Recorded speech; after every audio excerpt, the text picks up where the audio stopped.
జీవోలు తీసుకొచ్చిండు, ఎన్ని ఉద్యోగాలు వేసిండో ఇక్కడికి వచ్చి లెక్క చెప్పమనండి.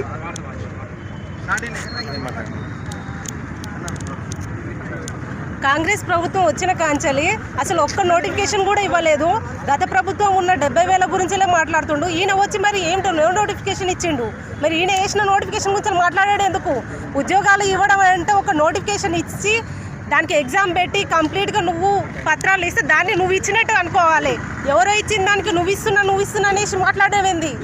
అంటే ఆ 70,000 ఉద్యోగాలే ఉన్నాయా ఇప్పటి వరకు? కేసీఆర్ ప్రభుత్వం ఉన్నప్పుడే 2 లక్షల ఉద్యోగాలు ఉన్నాయని చెప్పారు. మరి నువ్వు వచ్చిన తర్వాత 2 సంవత్సరాలు అయినాయి. 2 సంవత్సరాల నుంచి ఎన్ని ఉద్యోగాలు ఖాళీలో ఉన్నాయి? ఆ ఖాళీల గురించి నువ్వేమైనా చెప్తున్నావా? పోనీ ఉన్న 2 లక్షల ఉద్యోగాలైనా ఇస్తున్నావా? అవి కూడా ఇవ్వట్లేవు కదా. అవన్నీ ఇస్తుంటే మీరు రోడ్ల మీదకి వచ్చేటోళ్ళమే కాదు కదా, ఇలా అడిగేటోళ్ళం కూడా కాదు కదా. నీ ప్రభుత్వంలో నువ్వు ఏ ఇచ్చినావు అది చెప్పు ఫస్ట్. ఇంతవరకు 70,000 అనేది గత ప్రభుత్వంది, నీ ప్రభుత్వంది కాదు. నువ్వు మాట్లాడాల్సింది నీ ప్రభుత్వం గురించి మాట్లాడాలి. నీ ప్రభుత్వంలో ఎన్ని ఇచ్చినావు అనేది మాట్లాడాలి. మాకు వెంటనే నోటిఫికేషన్స్ కావాలనేసి మేము డిమాండ్ చేస్తున్నాం.